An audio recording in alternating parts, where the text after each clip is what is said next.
106.7 Lights FM. 106.7 Light FM, Cubby, along with Christine, and it is an honor, to say the least. It certainly is. We have Sir Elton John via Zoom. Elton, hello there. Do I say good morning or good afternoon? Where are you right now? I'm in New York. I've got here on Sunday night. I did a Disney special in Disneyland at Disney World. Right. And I came in and I've been chilling for a couple of days, and now I'm doing interviews and stuff for promoting Tammy Faye the musical. But technically, we could probably come pick you up right now.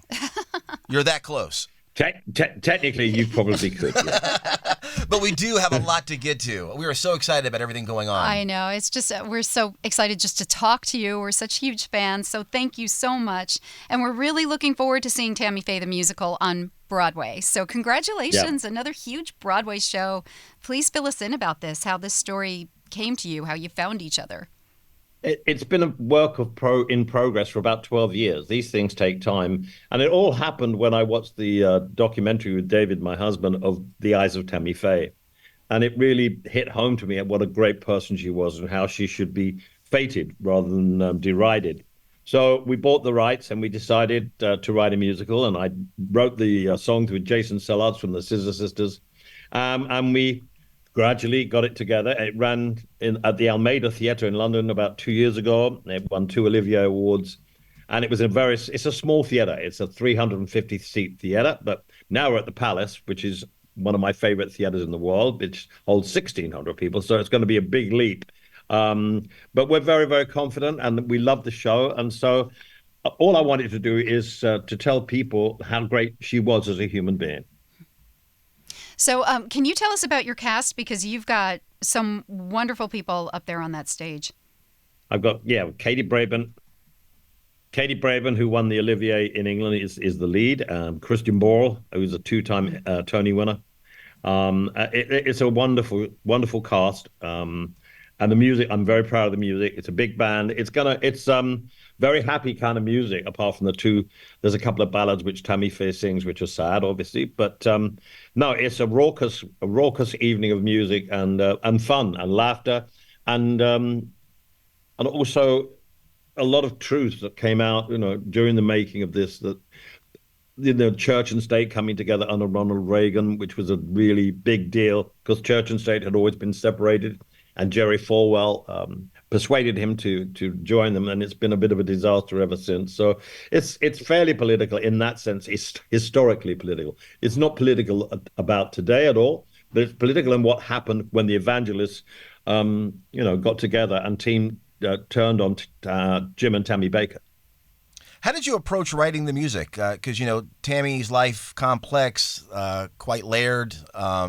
You mentioned just a moment ago how there was ups and downs kind of in the music you wrote. But how did you approach the whole process? I wanted to be joyous because it's set in the South. They came from the South, and I love Southern music. So a lot of it is kind of gospel-y and soul-y. It's quite easy. A lot of it is tongue-in-cheek, the lyrics especially. I wanted it to be a joyous, so people will be sitting in their seats rocking and rolling, and then the next minute they'll be sitting there crying because of what she's singing about. It is a roller coaster ride of a career and a life. I mean, they had everything and then they had nothing, and she was vilified and she was cast aside, and then she came back and. I saw her on Larry King 4 days before she died, and there was nothing left of her, but she had such bad cancer. But she was still there preaching love and togetherness, and I just fell in love with her. Yeah, I was going to ask you what you found relatable in her as a person, because so much that we know about her is the image, the mascara and eyelashes, like the drama around it. But you seem to have really connected with her as a human being. Well, she was one of the first people in the world to, she had a gay pastor on the show who had HIV and AIDS, and she hugged him. And that was in 1983, when, of course, if you go back in history, the government were doing nothing about AIDS whatsoever. And that was a huge moment in time. It's before Princess Diana hugged the guy at the lighthouse in London. Mm-hmm. And so it had an incredible effect on people that this woman would be so brave in running up the PTL, the Praise the Lord a gospel, evangelical channel. and that she would do this, and it horrified the rest of the evangelicals so much that they were determined to get rid of her. That was an incredible moment in time for me, and I remember it very much. And I thought, wow, this is something.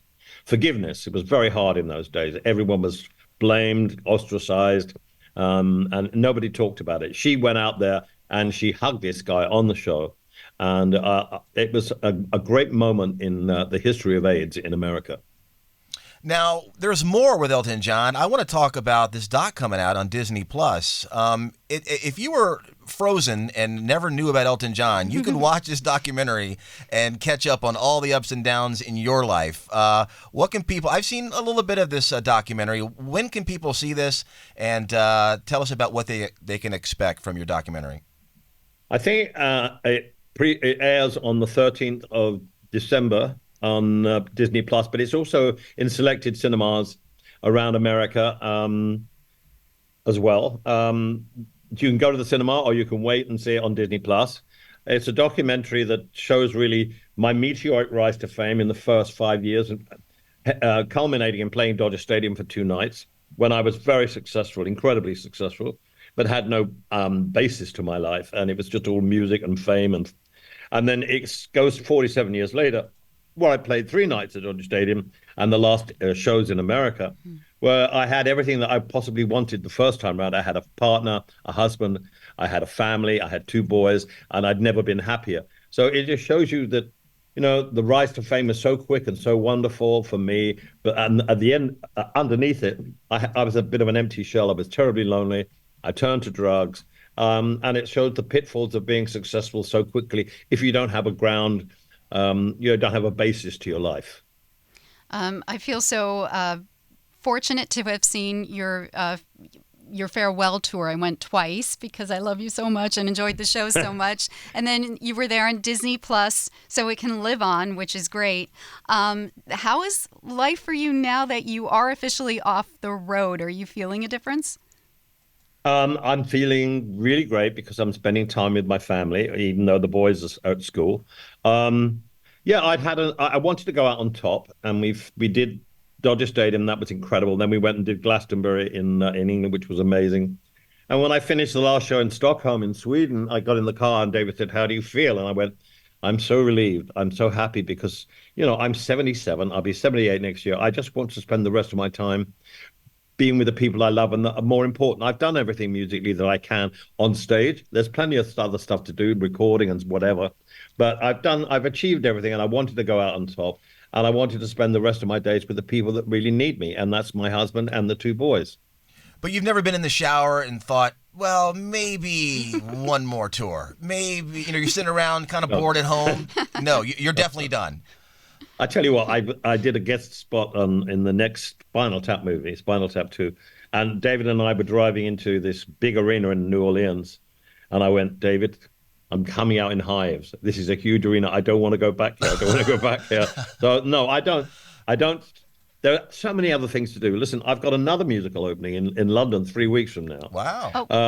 The Devil Wears Prada. So, we have plenty to do. We have 2 musicals. Will that be in New York one day? Yeah. And so I have plenty of stuff to do. And it's just lovely spending time with my family. And, I'm seem to be busier now because of COVID, the 2 musicals have collided. The documentary has collided. And then next year we have plans for other stuff. So, I'm pretty busy.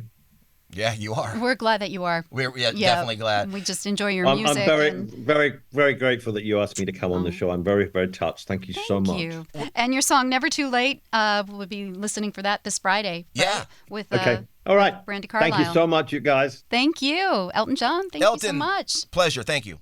106.7 Lights FM.